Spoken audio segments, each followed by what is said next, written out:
ሰላም ጤና ይስጥልኝ ውድ ተመልካቾች፣ እንኳን ወደ ኪና ዩቲዩብ መጣችሁ።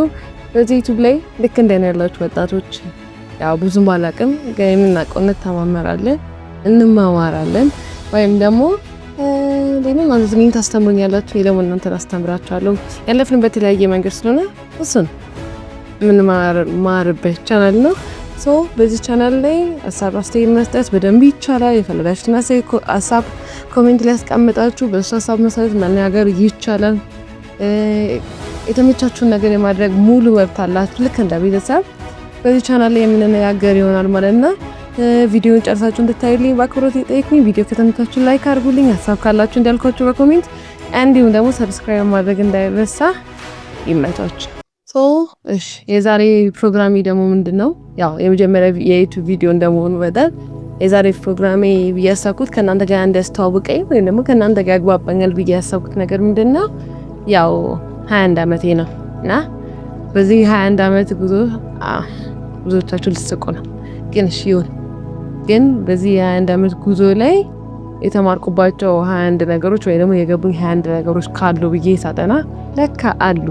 ዝም ብዬ 21 ዓመቴን አልጨረስኳትም።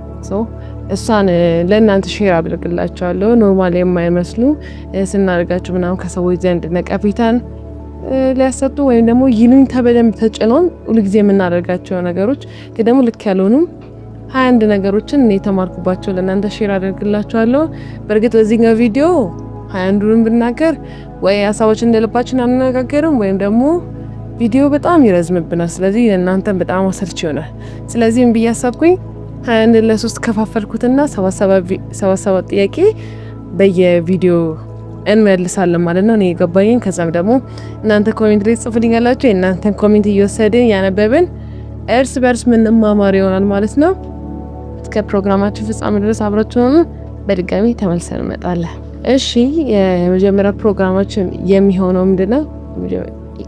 የመጀመሪያ ጥያቄያችን የሚሆነው ወይም ደግሞ የመጀመሪያ የተማርኩት ነገር የሚሆነው ጥያቄ ልክ አይሆንም።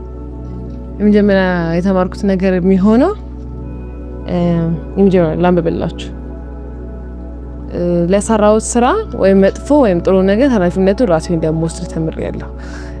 ይሄን ስላችሁ የትኛውም ነገር ልስራ፣ ጥሩም ልስራ፣ መጥፎም ነገር ልስራ፣ በእኔ ህይወት ላይ ለሚሆነው እያንዳንዱ ነገር ኃላፊነቱን እኛ ነው የምንወስደው።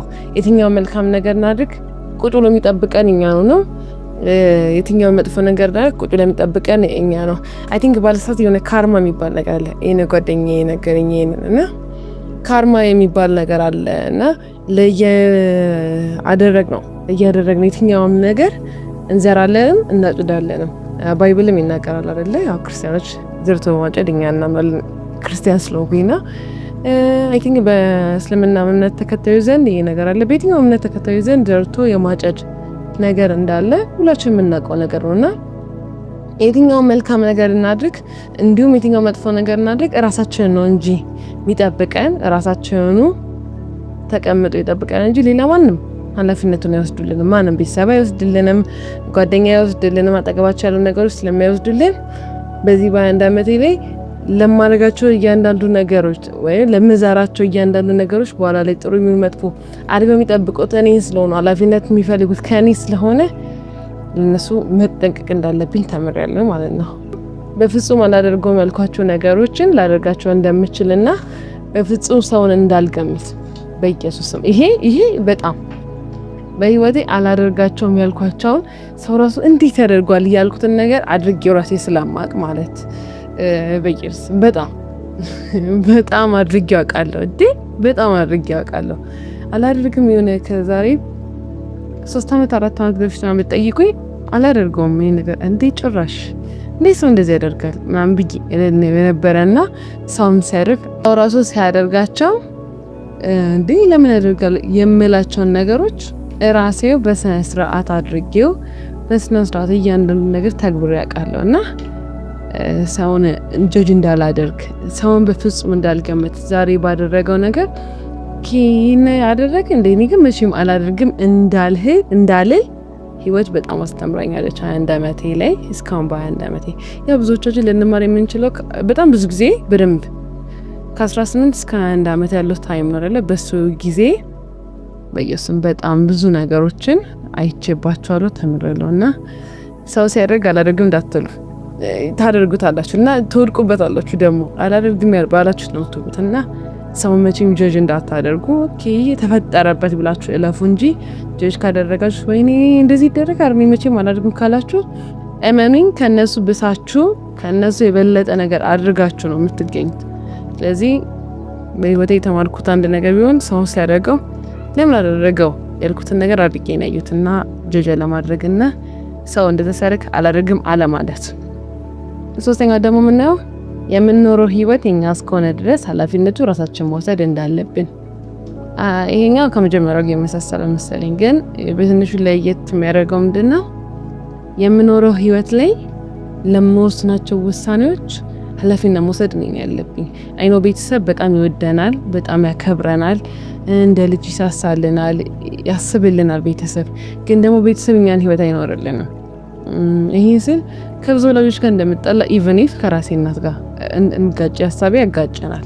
ግን እኔ ተማርኩትን ነው ጀስት እዚህ ሀሳቤ የተናገርኩ ያለሁት እኔ ተማርኩትን የተረዳሁትን ነው የምናገረው። እናንተ ከጠቀማችሁ መውሰድ ካልጠቀማችሁ ደግሞ አይኬና ይሄ ነው ምናምን ብላችሁ ኮሜንት ሴክሽን ላይ መጻፍ ትችላላችሁ፣ መብታላችሁ እና በሱም ደግሞ እንወያይበታለን። የኔ ሀሳብ ላይ እናንተን ሀሳብ እናገራለን። ግን እንደኔ ሀሳብ ደግሞ ምንድነው ቤተሰብ የኛን ህይወት አይኖርልንም፣ ጓደኛ የኛን ህይወት አይኖርልንም፣ ቅርባችን የምንለው ዘመድ የኛን ህይወት አይኖርልንም። ስለዚህ የኛን ህይወት እኛ እስከምንኖር ድረስ ኃላፊነት መውሰድ አለብን። ለእኔ የማደርገውን ነገር ስፔሻሊ ደግሞ 18 ዓመት ከሞላን በኋላ ኃላፊነት ለራሳችን ህይወት በደንብ መውሰድ አለብን። ግዴታም ነው ደግሞ በቃ ግዴታችን ነው። ለራሳችን ህይወት ኃላፊነት መውሰድ አለብን። እናም በተቻላችሁ አቅም ይሄን ለራሳችሁ ኃላፊነት መውሰድን በደንብ ልመዱ።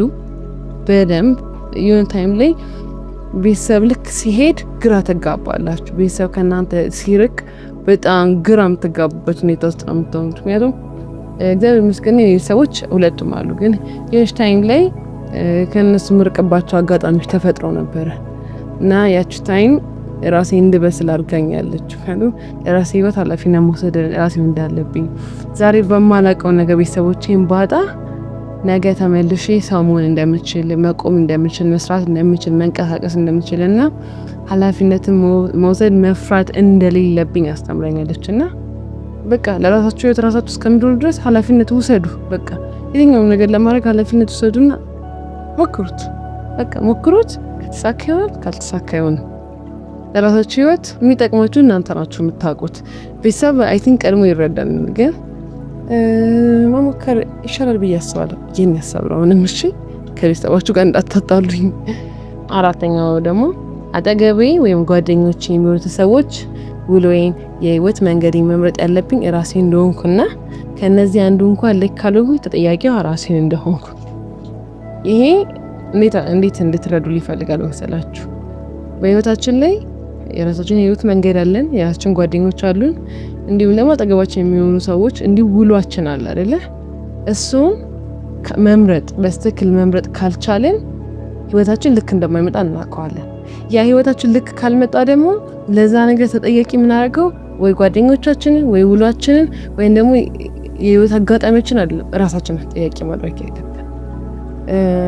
እንዴት አድርጌ ላስረዳችሁ? አንድ ሰው ሲጋራ ከሚያጨስ ሰው አም ሶሪ ዲስሪስፔክት እያደረኩ አይደለም፣ ግን ደግሞ ለምሳሌ የተናገርኩ ያለሁት እና አንድ ሰው ሲጋራ ከሚያጨስ ሰው ጋር ከዋለ እና የሆነች ታይም ላይ እሱን ሲጋራ እያጨሰ ከሄደ ሲጋራ የሚያጨሰው ልጅ አይደለም ያበላሸው፣ ራሱ ነው አምኖበትና ፈቅዶ ወዶ ከዛ ልጅ ጋር የዋለው። የተበላሸውም ራሱ ነው እንጂ ሲጋራ የሚያጨሰው ልጅ አላበላሸው። ከሱ ጋር መዋልና ለመዋሉ መጀመሪያ መወሰን የነበረበት እሱ ነው። በእንደዛ ሰው ልጅ ውሎን ይመስላል ይባላል። ውሏችሁን አሪፍ ቦታ እናንተ የሚያነጽ እንድትሰሩ የሚያደርጋችሁ ቦታ ላይ ካልዋላችሁና እናንተ ከተበላሻችሁ ተጠያቂዎቹ እናንተ ናችሁ፣ ማንም አይደሉ። እነዛ ሰዎች ተጠያቂ የሚሆኑበት ምክንያት የለም። ምክንያቱም ወደ እነሱ ህይወት የገባችሁት እናንተ ናችሁ። ወደ እነሱ ህይወት ጋር ሄዳችሁ ጆይን አድርጋችሁ እነሱ ለእናንተ ህይወት ተጠያቂ ሊሆኑ አይገባም። ለእያንዳንዳችሁ በህይወታችሁ ላይ የተበላሸ ነገር ጓደኞቻችሁን ተጠያቂ እንዳታደርጉ፣ ውሏችሁን ተጠያቂ እንዳታደርጉ፣ እራሳችሁ ተጠያቂ አድርጉ። ለምሳሌ እኔ የሆነ ቢዝነስ ጀምሬ ነበርና ከጓደኞቼ ጋር ቢዝነስ ጀምሬ ነበር። አሁን ላይ ያ ቢዝነስ የለም። እነሱ ተጠያቂ አላደርግም። እኔ ነኝ መጀመሪያ እንደዚህ እንደሚሆን ጓደኞቼ መክሮኝ ነበረ፣ ቤተሰብ መክሮኝ ነበር፣ ተብዬ ነበረ አምኜ ገብቼበታለሁ። ሰው ስለተበላሸ እነዛን ሰዎች አልወቅሳቸው ራሴን ነው ኦኬ ማስተዋል ነበረብኝ ያለ ሰው ከዚህ እማርና ለቀጣይ ነገሮችን እያስተካከልኩ እመጣለሁ። በዛው ልክ ሌሎች ነገሮችን ውሎ የራሱ የሆነ ነገር ሲበላሽ ማስተካከል ነበረብኝ ብዬ ያን ፐርሰን አልወስም። ምክንያቱም እሱ የራሱ ቢሄቪየር አለው። ስለዚህ በራሱ መንገድ እየሄደ ነው። በመንገዱ ሄጄ አብሬ ተቀላቅዬ ያበላሸክብኝ አይመጣም። ገባቻ?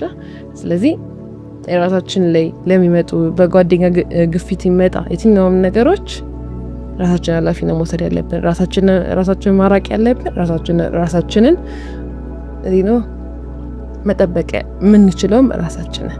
ስለዚህ ጓደኞቻችሁን እንዳታሳብቡ፣ በራሳችሁ ጥፋት ነው ራሳችሁ ኃላፊነቱን ተወጡ። 5ኛ ደግሞ መቀለድ ባለብኝ ሰዓት ብቻ መቀለድ እንጂ መስዋዕት ባለብኝ ሰዓት መቀለድ እንደሌለብኝ። ይሄኛውን ነገር ሁላችንም ማለትም አሁን ስፔሻሊ አሁን ላይ ያሉ ወጣቶች በደንብ እየተማር ነው የመጣው ጉዳይ ቢኖር ይሄ ነው። በቃ መቀለድ ባለብን ሰዓት ላይ መቀለድ እንደሌለብን፣ መቀለድ ባለብን ሰዓት ብቻ መቀለድ እንዳለብን ተምረናል።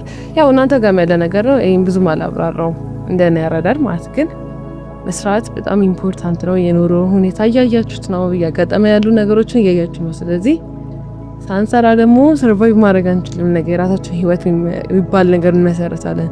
ወጣት ነን፣ እያደገን ስንሄድ አይ ቲንክ አሁንም አድገናል። 21 ዓመት ሞልቶናል። ግን ከኔ ቤታችሁ ያላችሁም እስፔሻሊ 18 ዓመት ጀምሮ ያላችሁ ሰዎች እኔ ያቃጠልኩትን ታይም እንዳታቃጥሉ እናንተም ማለት። ስለዚህ በደንብ ስሩ፣ እንዳትቀልዱ፣ በህይወታችሁ እንዳትቀልዱ፣ እንዲች ብላችሁ እንዳትቀልዱ። መስራት ባለባችሁ ስራ ባገኛችሁት አጋጣሚ የትኛውም ስራ ክብሬን ቅብኛ እንደዚህ እንዳትሉ፣ በደንብ ስሩ። መስራት ላይ የመሰለ ነገር የለም። ስሩ፣ በኋላ ላይ ጎበዝ ትሆናላችሁ። እንዴት ነው ጥሩ ገንዘብ ያለው ትሆናላችሁ። እንደውም የሆነ አባባል አለ እንደ ባሪያ ሰርተ እንደ ንጉስ ኖር ነው ምናምን። ጎበዝ አይደለሁም ምሳሌ አነጋገር ላይ ጎበዝ አይደለሁም። እና በቃ ባገኛችሁት አጋጣሚ መስራትን ልመዱ። በደንብ ፐርፌክት ለመሆን ሞክሩ። እግዚአብሔር ደግሞ ይረዳቻል፣ አምላካችሁ ይረዳቻል። ስለዚህ ባገኛችሁት አጋጣሚ ከትምህርት ጎን ለጎን መስራት የመሰለ ነገር የለምና ወደም ሰፖርት አደርጋለሁ። እና መቀለድ ያለባችሁን ታይም እወቁ ነው እኔም እሱን የተረዳሁት። 6ኛ ደግሞ እርግጠኛ በሆንባቸው ነገሮች ያለማንገራገር መሞከር እንዳለብንና ካለመሞከር መሞከር እንደሚሻል። ይሄኛውን ቅድም ከስንተኛው ከአንስቻለሁ? አይ ቲንክ 3ኛው ጋር ራሳችን ህይወት ኃላፊነቱን እንውሰድ ከሚለው ጋር አንስቻለሁ አይደል? አዎ መሞከር ካለብን የትኛውን ነገር ይበላሽ ሞክሩ።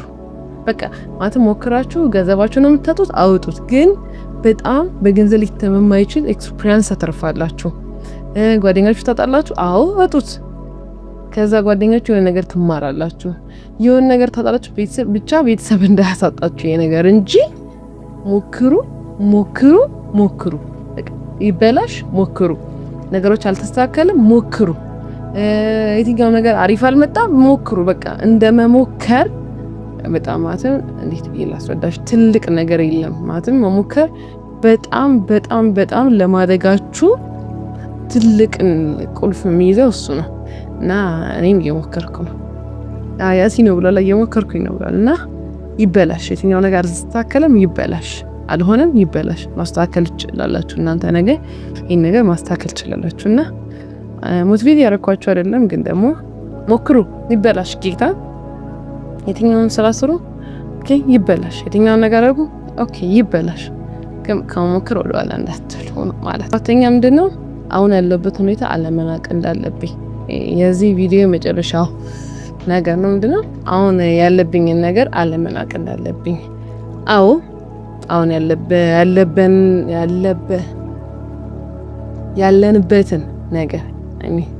ያለንበትን ነገር አለመናቅ በደንብ አለብን። ምክንያቱም እዚህ ጋር አሁን እንዴት ነው ያውኑ ከፊቱ ከሌለ የለም ያወራል። እንደዛ ይባላል በወላለ አይደለም። ቆይ አንዴ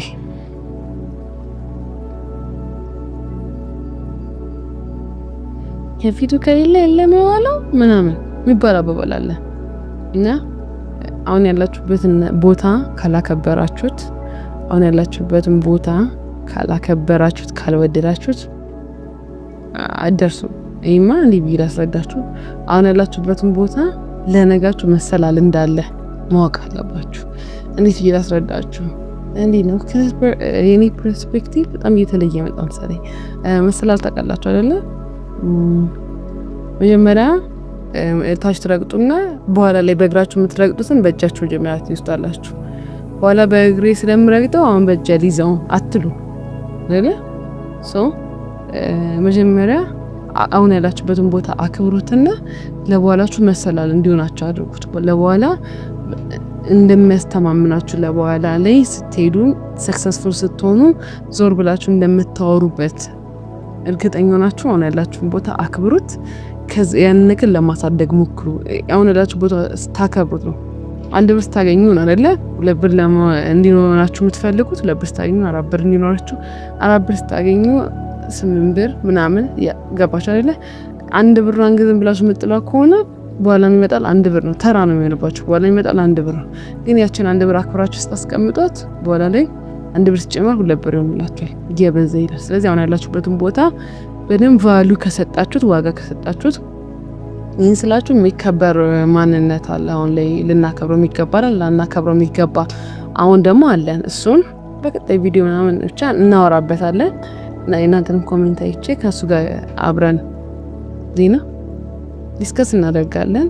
ግን የምናከብራቸው ነገር ለወደፊታችን ያለን ማንነት አሁን ላይ እናክብረው ላለሁ። የዛሬው ቪዲዮአችን ይሄን ይመስላል። እስካሁን ሰዓት ስለተከታተላችሁ በጣም አመሰግናለሁ። እስካሁን ሰዓት አብራችሁ የቆያችሁ ቪዲዮ ተመችቷችኋል ማለት ነው። ላይክ በማድረግ ሀሳብ ካላችሁ በቀጣይ እንዳወራላችሁ የምትፈልጉት ነገር ልናገር እስኪ ከና ይሄን ሀሳብ ስጪበት የምትሉት ነገር ካለ ኮሜንት ላይ ጻፉልኝ። እንዲሁም ደግሞ ሁሌ ቪዲዮ ስለቅ እንድመጣላችሁ ሰብስክራይብ በማድረግ የኔ ፋሚሊ ሁኑ። በጣም ወዳችኋለሁ። በቀጣይ ቪዲዮ እስከምንገናኝ ነገር ደህና ሰንብቱ። ይመቻችሁ።